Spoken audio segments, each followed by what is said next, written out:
નમસ્કાર, આપ જોઈ રહ્યા છો નેશન પ્લસ ન્યૂઝ. હું છું આપની સાથે હિતલ ભગત. અમરેલી શહેરમાં 24 વર્ષીય યુવતી પર છરી વડે જીવલેણ હુમલો કરનાર 2 આરોપીઓને પોલીસે ઝડપી પાડી ધોરણસરની કાર્યવાહી હાથ ધરી છે. અમરેલી શહેરમાં ભાવિકા ભવાની મંદિર વિસ્તારમાં તારીખ 16/9/2025 ના રોજ 24 વર્ષીય યુવતી પર 2 શખ્સોએ જીવલેણ હુમલો કર્યો હતો. યુવતીને ગળાના ભાગે ગંભીર ઇજાઓ પહોંચી હતી. યુવતીને તાત્કાલિક સારવાર માટે સિવિલ હોસ્પિટલ ખસેડી હતી. યુવકે યુવતીના ગળા પર છરી વડે હુમલો કરી હત્યાનો પ્રયાસ કર્યો હતો.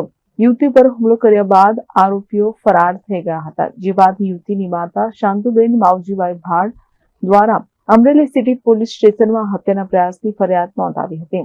ફરિયાદના આધારે પોલીસે વિવિધ દિશાઓમાં તપાસનો ધમધમાટ શરૂ કર્યો હતો.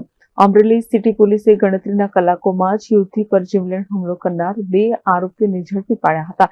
જેમાં વિપુલ જાદવભાઈ ધુંધળવા તથા આકાશ મહેન્દ્રભાઈ આવતે બંને આરોપીને ઝડપી પાડી કાયદેસરની કાર્યવાહી હાથ ધરવામાં આવી છે. પ્રાપ્ત માહિતી અનુસાર યુવતીની 1 મહિના પહેલા સગાઈ થયેલ હતી, જેનું મન દુઃખ રાખી એકતરફી પ્રેમમાં પાગલ યુવક વિપુલ ધુંધળવા પાછળ જઈ યુવતી સાથે બોલાચાલી કરી અભદ્ર ભાષાનો ઉપયોગ કરીને જતો રહ્યો હતો. બાદમાં બીજી વાર આરોપી વિપુલ જાદવ ધુંધળવા તથા અજાણ્યો આરોપી સાથે આવી અજાણ્યા આરોપીએ યુવતીને પકડી રાખી આરોપી વિપુલે યુવતીને મારી નાખવાના ઈરાદે છરીના ઘા યુવતીના ગળાના ભાગે તથા ડાબા હાથ પર મારી જીવલેણ હુમલો કર્યો હતો.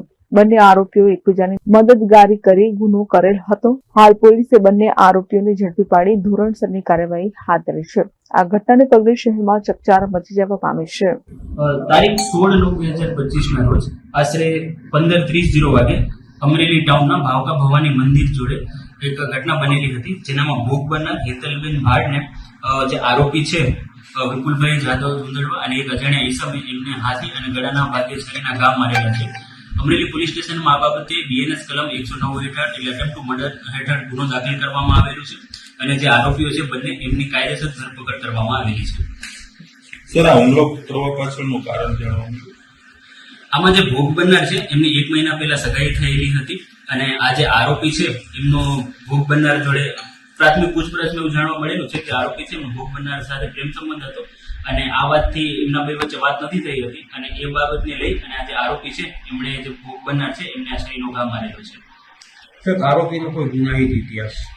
આરોપી જે વિપુલ જાદવ છે એમની ઉપર મલ્ટિપલ ગુના દાખલ થયેલા છે, જેનામાં જુગાર અને પ્રોહિબિશનના કેસો સામેલ છે.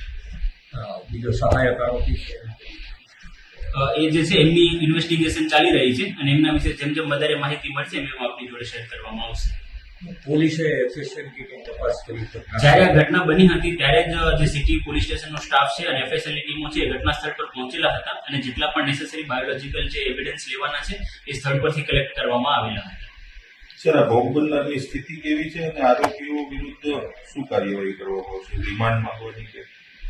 ભોગ બનનારની સ્થિતિ છે એ અંડર ટ્રીટમેન્ટ છે અને ડોક્ટર એમનું ટ્રીટમેન્ટ લઈ રહ્યા છે અને અત્યારના એ હોશમાં છે અને એમનું સ્ટેટમેન્ટ પણ આપી રહ્યા છે. જે આરોપીઓ છે એમની ધોરણસર અટક કરવામાં આવેલી છે અને આગળ એમની સામે જે દરેક કાર્યવાહી કરવાની છે એ કરવામાં આવશે. તપાસ આ જે ગુનાની તપાસ છે એ Amreli city police inspector DK Vaghela કરી રહ્યા છે. હવે પછીની પોલીસની કાર્યવાહી છે. જેમ કે મેં કીધું કે આ લોકોને ધોરણસર અટક કરવામાં આવેલી. Dharmesh Mehta, nation plus news, Rajula. સમાચારોના સતત અપડેટ મેળવવા માટે અમારી નેશન પ્લસ ન્યૂઝની યુટ્યુબ ચેનલને સબસ્ક્રાઇબ કરો, બેલ આઇકન દબાવો અને જોડાયેલા રહો ફેસબુક, ઇન્સ્ટાગ્રામ અને ટ્વિટર પર.